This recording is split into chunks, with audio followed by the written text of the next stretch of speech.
La dégradation de la situation au Sahel ne commence pas le 11 janvier 2013 lors du déclenchement de l'opération Serval. Ça fait déjà plusieurs années que les maquis des GIA, donc des groupes islamiques armés repoussés d'Algérie, sont venus s'installer dans le nord du Mali et ont commencé à créer un certain nombre de troubles, kidnapping contre rançon d'otages occidentaux, attaques de position des forces de défense et de sécurité locales, notamment pour essayer d'acquérir du matériel, des munitions, de l'armement. Et donc on a vu cette situation se dégrader avec même des objectifs un peu stratégiques de viser certains pays pour les déstabiliser. À partir de ce moment-là, la France s'est enquille ou a été consultée par ses partenaires sur place, dans un certain nombre de pays, a demandé de déployer des détachements d'assistance pour monter le niveau opérationnel des armées locales pour faire face à cette nouvelle menace. Voilà. C'est ce que les forces spéciales ont fait, je dirais, avant 2013. La Task Force SAB est créée un peu après la montée en puissance d'un certain nombre de prises d'otages dans les capitales sahéliennes.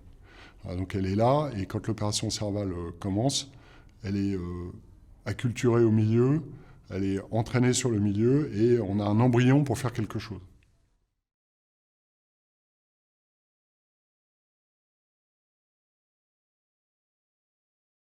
Une des premières missions qui a été, on va dire, un peu théorisée, c'est que les forces spéciales, ça sert, disait l'amiral Langsad, à ouvrir la porte aux forces conventionnelles.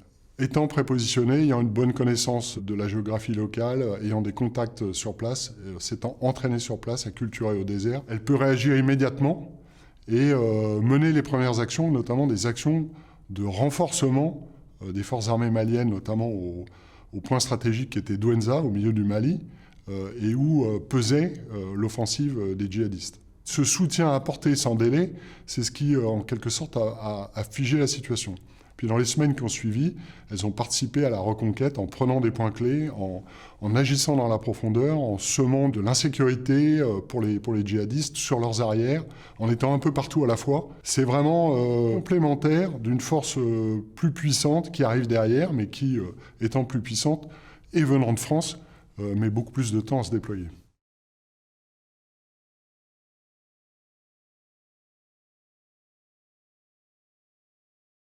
Le moment le plus particulier, ça a été le décès du chef de bataillon Boiteux, donc pilote d'hélicoptère, pilote de gazelle. Je commandais les éléments sur Mopti Sévaré, en fait, donc les éléments français qui venaient d'être déployés au Mali le 10 janvier au matin. Bruce avec Ernest, donc les deux chefs de machine de gazelle, ont été engagés le 11 janvier pour neutraliser des éléments motorisés djihadistes. On a perdu Bruce, donc le chef de bataillon Boiteux, qui a été touché par balle et qui est décédé très rapidement de ses blessures. Et Ernest qui a, lui, vu sa gazelle détruite. Donc voilà, on a eu sur les deux machines des dommages importants.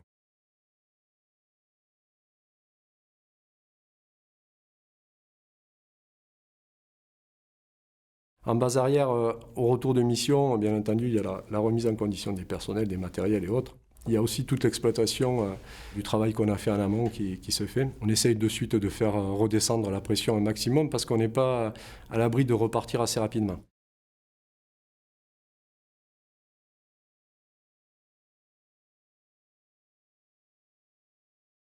En fait, entre deux missions, la meilleure manière de décompresser un petit peu, c'est en fait de rester avec ses camarades, de discuter. Et ça peut être un peu tout et n'importe quoi. Ça va être vous allez jouer aux cartes, vous allez jouer à un jeu de société, voilà. Et c'est comme ça qu'on décompresse le plus en fait.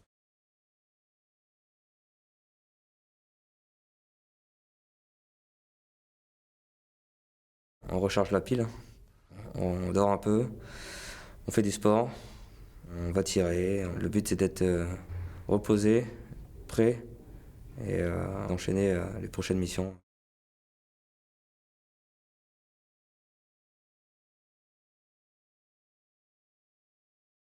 On va retester le matériel avant de partir, que tout fonctionne, on n'aura pas de surprise. Et là on repart. Si on a eu un souci, on répare, on repart voler. Et là on voit ce que ça donne. Si la réparation elle tient, si la réparation ne tient pas. Et si la réparation ne tient pas, potentiellement on peut mettre un rouge pour notre départ parce qu'on ne sera pas prêt, il faudra trouver un plan B. Soit c'est une autre équipe drone qui va partir à notre place, soit il n'y aura pas de drone sur cette OP.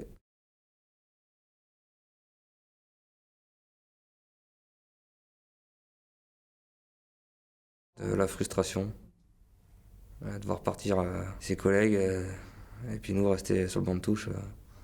Voilà, c'est une frustration. Du coup, on lâche rien. On peut plus faire de drone, mais on se rentraîne physiquement. On va faire du tir. Le but, c'est de ne pas se laisser mourir et d'attendre la pièce, mais d'être prêt derrière. On peut partir aussi sur autre chose que du drone, si on n'est pas employé en tant que drone. On peut très bien partir en transmetteur sur une OP ou donner un coup de main à un autre transmetteur. Si c'est une OP de 4-5 jours, un seul transmetteur, il ne va pas beaucoup dormir. Donc nous, derrière, on peut prendre le relais sans problème. On a toutes les aptitudes à partir sur le terrain, accompagner une équipe ou un groupe action.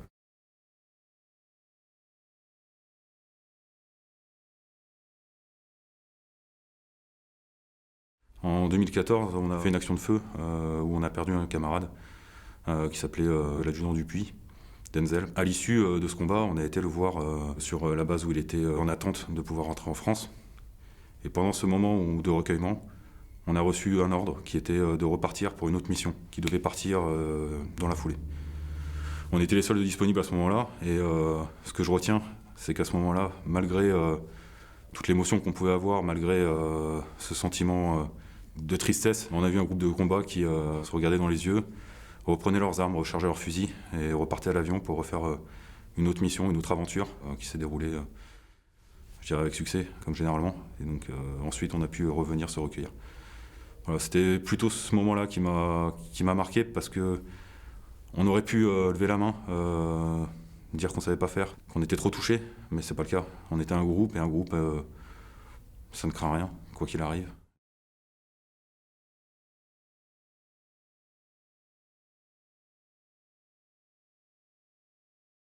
Alors j'ai eu une deuxième mission qui restera marquée à jamais d'un vice au Mali. J'étais donc en patrouille motorisée avec différentes unités, donc en task unit. J'avais pour mission d'escorter un véhicule ravitailleur pour les hélicoptères et faire du contrôle de zone. Pendant ce temps-là, les deux groupes actions sont partis faire une mission particulière sur un campement. Lors de mon infiltration, je suis tombé dans une embuscade, dans une zone assez compliquée d'accès, dans les zones dunaires où mon premier véhicule est resté ensablé, ce qui a permis à l'ennemi de se dévoiler en haut de la dune, qui était à 25 mètres de notre position, en hauteur. La prise à partie a été immédiate et a duré 14 minutes. Les 14 minutes les plus longues de ma vie, mais ce qui m'a permis de mettre en application tout ce que j'ai appris également. Donc que ce soit le rôle du chef, qui ne doit pas rester caché dans son véhicule, mais commander, parce que les équipiers attendent des ordres, commander et rendre compte de la situation à mes chefs, afin de pouvoir déclencher les différents appuis. L'hélicoptère Tigre était à 14 minutes de vol, donc il a réussi à venir rapidement. Le plus dur dans cette mission, c'était, en tant que chef, de voir mes équipiers de mon premier véhicule qui était ensablé, qui lui a subi énormément de tirs, que ce soit du lance-roquette ou du tir direct, rester cachés derrière les roues, parce qu'ils n'ont même pas eu le temps de prendre leur fusil pour pouvoir riposter, et se dire « je ne peux pas partir, je ne peux pas les abandonner ». Cette épreuve a été extrêmement compliquée pour mes équipiers, donc ce qu'on appelle le problème post-traumatique. Malheureusement, les 5 équipiers qui étaient avec moi, ils ont quitté toute l'institution. J'ai eu la chance pour l'instant de rester opérationnel, mais c'était une épreuve compliquée, bien sûr, qui marque. Donc c'est le rôle du chef qui est important. Se dire que c'est vous qui avez donné les ordres, c'est vous qui avez trouvé l'itinéraire, mais ça fait partie du métier. En fin de compte, c'était un camp d'entraînement qui était derrière la dune, et on les a surpris petit matin.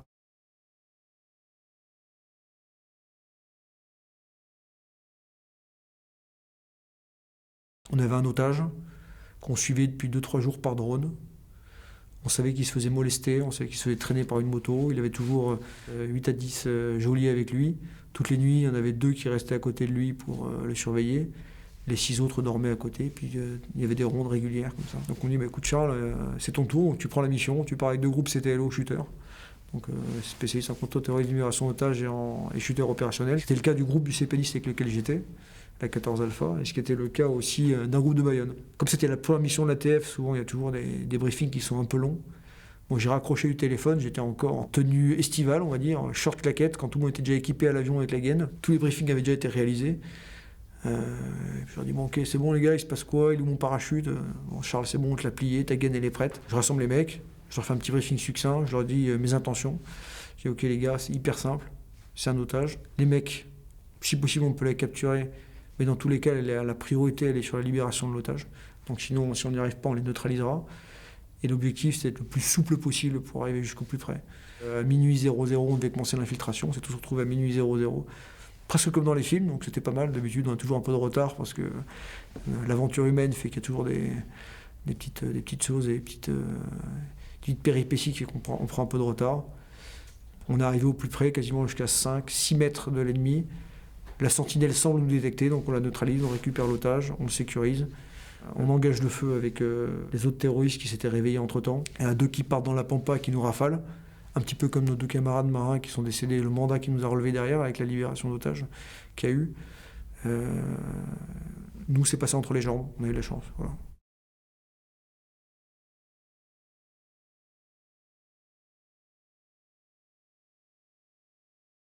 Le rythme de travail est très intense. Je dirais qu'on ne vit pas au rythme du temps qui passe, mais plus au rythme des aéronefs qui arrivent et qu'on doit soutenir. C'est vraiment en fonction des exigences opérationnelles. On peut faire des journées comme 8h, 19h, mais ça nous arrive aussi de faire des journées de très très tôt le matin jusqu'à très tard dans la nuit. Pour résumer, je dirais qu'on est calé au rythme des opérations, ou plutôt décalé au rythme des opérations, étant donné que quand nous on travaille, les pilotes se remettent en condition et puis vice-versa.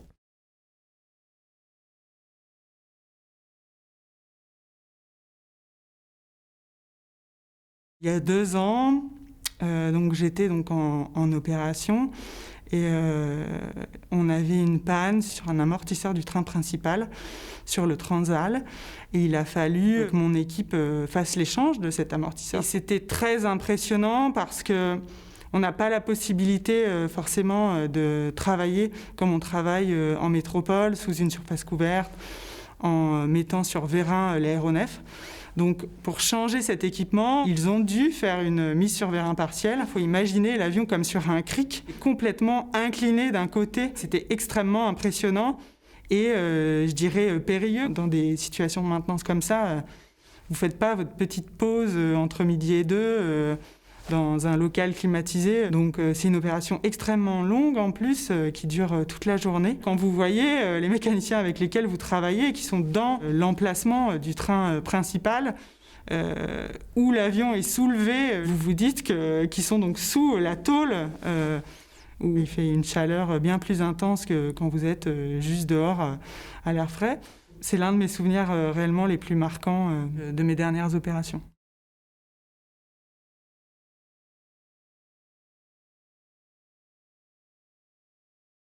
On a un peu toujours cette appréhension de se dire est-ce qu'ils vont revenir avec une mauvaise nouvelle ou est-ce qu'il va y avoir quelque chose qui s'est passé de grave ou d'impactant pour nos frères d'armes.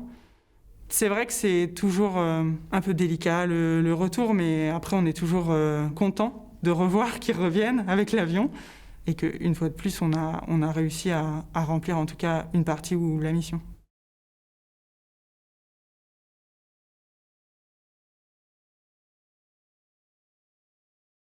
J'ai des souvenirs très forts de pilotes en opération, au cours desquels ça ne se passe pas tout à fait comme prévu. Il faut savoir être réactif pour quand même réaliser le largage au bon endroit, au bon moment.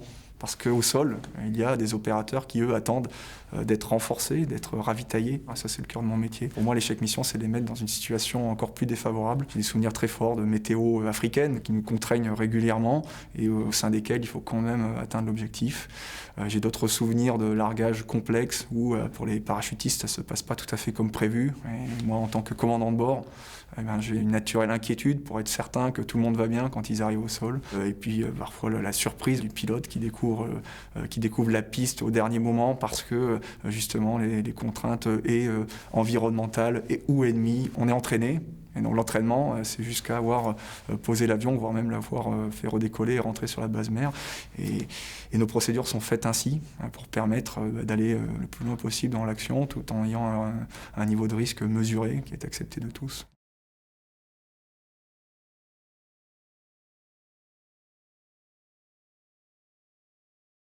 Je pense que du départ au retour est quand même le plus triste, le retour, parce qu'on se sépare.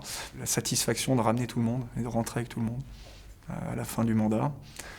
Il y a la satisfaction opérationnelle, c'est-à-dire d'avoir atteint certains résultats qui nous étaient demandés. Moi, je pense que le souvenir impérissable, c'est d'avoir été à la manœuvre de cette équipe, hein, avec ce centre opération que je connaissais pour certains, d'autres que j'ai appris à connaître, et qui a créé cette alchimie avec le chef de la task force qui était avec nous, pour, au bout de 4 mois, se dire bon, on a ramené tout le monde, on a fait le job autant que faire se peut.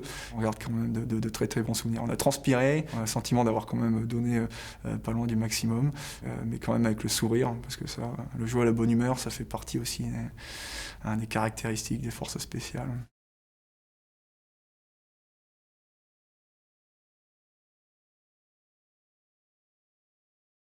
On a effectué un saut opérationnel à très grande hauteur, à 7600 mètres, pour aller donc en zone refuge ennemie, pour aller installer un dispositif de surveillance technique avec des camarades du 5e escadron. Vous sortez, il fait moins 30, vous arrivez au sol, il fait 20 degrés. C'est pendant 40 minutes une infiltration sous voile et beaucoup de canons conformes. Néanmoins, la mission a été remplie. On a eu 3 blessés à l'atterrissage. Moi y compris. Et on a continué la mission parce qu'on a quand même ce trait commun avec les légionnaires, c'est le sens sacré de la mission. Quand on voit les moyens qui sont mis en place pour nous permettre de réaliser nos missions, on ne peut pas se permettre de ne pas le faire, quoi. Donc on va vraiment jusqu'au bout. On a installé un dispositif de surveillance technique chez l'ennemi et ça a donné des informations très pertinentes.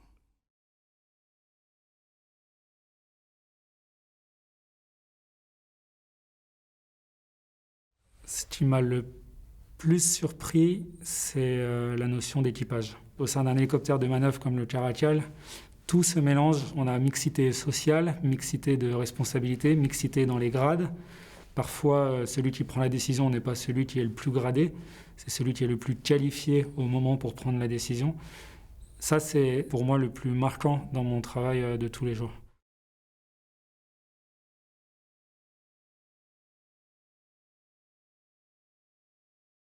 C'est une action où on était sur une position de tir avec un élément du 13e RDP et on appuyait les Kurdes qui allaient lancer un assaut sur un pâté de maison à 200 mètres de notre position. Et les assauteurs kurdes rentrent dans une maison et ils tombent sur un système PIR. Un système PIR, c'est un système, quand vous passez devant les garages, les lampes automatiques qui s'allument. Sauf que là, c'est pas relié à une ampoule, c'est relié à un IED. Donc ils rentrent, ils ont coupé le faisceau, ils ont explosé face à nous. Énorme nuage de fumée, on voyait plus ce qui se passait à 200 mètres. Et là, avec l'équipe du 13, ils sont tous sur la photo et plus personne, quoi. Et là, on voit 5 mecs qui arrivent, qui portaient un mec dans une couverture orange anti-feu.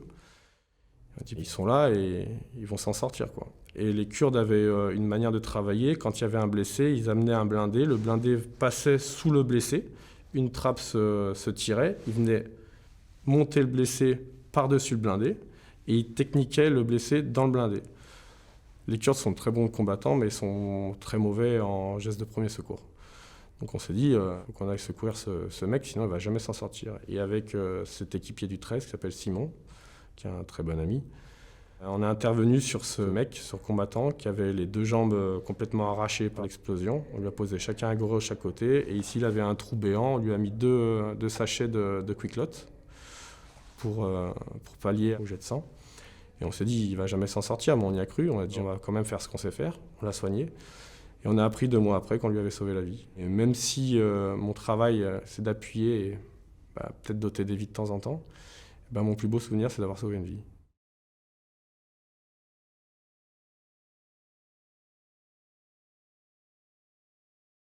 Quand on a été déployé à la Task Force Hydra, des soldats français ont été pris à partie sur un convoi avec l'équipe du MCV qui est très limitée, puisqu'on est 6. On a reçu 4 blessés français et 2 blessés des forces alliées. Malheureusement, il y a un des soldats français qui est décédé. On a réussi à prendre en charge de façon assez optimisée les 3 autres et les soldats des forces alliées. C'était un moment intense puisqu'on était dans une zone qui était dangereuse pour nous-mêmes et pour les soldats qu'on soutenait. Ça reste un moment de tension extrême où on voit toutes les limites de l'outil, puisque accueillir un polytraumatisé à 6, c'est déjà court en personnel, puisque en France, on est plutôt une dizaine voire une quinzaine pour un seul patient.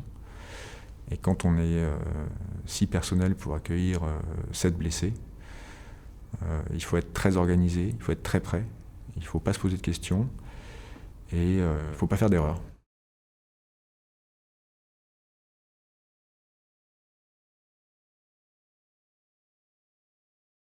C'était un assaut vertical sur une position ennemie de jour, où on a été pris à partie dès la mise en place au sol. Et il faut imaginer une grosse charge émotionnelle, parce qu'on a l'habitude d'avoir l'ascendant dès le début de la mission. On sait qu'on a un ennemi qui est déterminé en face. Les équipes commando manœuvrent très bien sous le feu, on avance sur nos objectifs. Et après 1 heure de combat assez intense, on annonce un blessé.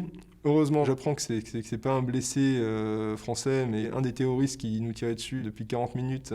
Du coup, avec mon infirmier, j'ai pu le prendre en charge. Il y a une complexité. Faire comprendre que la prise en charge de se blesser est indispensable, parce qu'en tant que médecin, on a le devoir de soigner le moindre blessé qu'on rencontre, sachant qu'un blessé ennemi, du moment où il est blessé, qu'il est neutralisé, qu'il n'est plus en acte de combattre, c'est un prisonnier qu'on doit prendre en charge. Et je suis quand même fier d'appartenir à un pays qui respecte ses règles d'engagement, et de voir que l'ensemble du dispositif nous permet de prendre en charge un blessé, qui soit ami ou ennemi.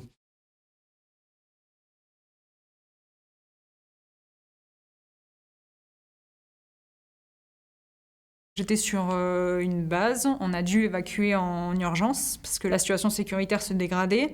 Sur un très court préavis, donc on a dû ranger tout notre matériel, également nos affaires personnelles. Et donc on a dû évacuer.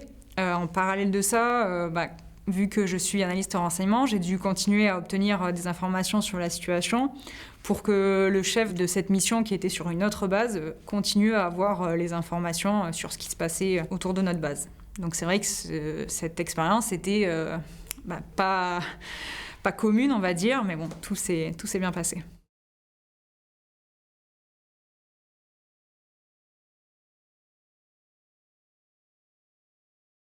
La plus récente, c'est à Pagan. C'était le premier avion engagé depuis la France pour projeter les commandos du CPA-10 qui allaient sécuriser à Kaboul les ressortissants français en vue de leur évacuation. J'ai fait plusieurs rotations pour évacuer des Français et puis des Afghans ayant droit de Kaboul vers la base d'Al-Dafra avant qu'ils soient acheminés en France. C'est marquant parce qu'on arrive dans une situation qu'on ne maîtrise pas et qui est relativement confuse, puisque au sol, la situation n'est pas complètement stabilisée. En vol, il y a un pont aérien qui est mis en place par de nombreuses nations, donc il y a beaucoup de trafic. Ça demande beaucoup de concentration, parce qu'on arrive sur un endroit où il y a une menace potentielle importante. On va arriver de nuit, avec des créneaux de posée et de redécollage qui sont très serrés. Donc après 5h30 ou 6 heures de vol, arriver à la minute près sur un terrain avec des procédures de combat pour nous, des procédures de posée d'assaut qu'on met en place. On se pose, on arrive au parking et là on embarque des femmes, des enfants, parfois sans rien, avec un petit sac plastique avec 2-3 affaires. Des gens qui sont complètement démunis, qui sont pas encore soulagés finalement d'être pris en compte. On le voit dans leur regard, ils ont vécu des choses dures et ils sont dans un avion un peu perdus. J'étais commandant de bord de la mission et j'avais briefé mes équipes de soute pour qu'elles apportent le maximum de réconfort. Donc on était parti avec, c'est bête, mais des couches pour les enfants, des couvertures de survie pour que les gens n'aient pas froid dans l'avion, de l'eau à manger. Donc c'est très marquant parce que voilà, on embarque des gens qui sont dans la détresse la plus totale.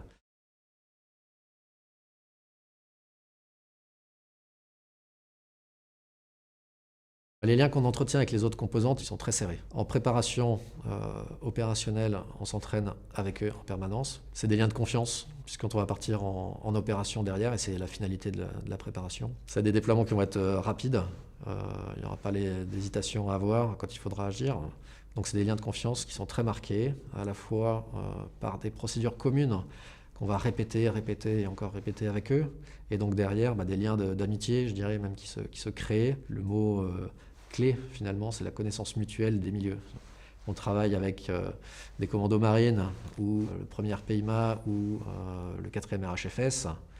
Les gens se connaissent, on sait que le travail des autres est bien fait. Quand on part en opération, qu'on va infiltrer des commandos sur un terrain sommaire et qu'on les laisse, qui vont partir plusieurs jours en reconnaissance au milieu du désert et qu'on vient les récupérer, c'est quelque chose d'assez extraordinaire. Ils savent que s'il y a un souci, on va venir les chercher, qu'on va pouvoir les ravitailler en eau, en vivres, en munitions pendant leur mission. Ils savent qu'ils peuvent compter sur nous. Lorsque des combattants, des commandos sont blessés, l'avion, quelques minutes après, pose au plus près sur un terrain pour évacuer les blessés pour qu'ils soient soignés le plus rapidement possible. Donc ça crée des liens très forts entre frères d'armes sur le terrain, mais également entre unités derrière.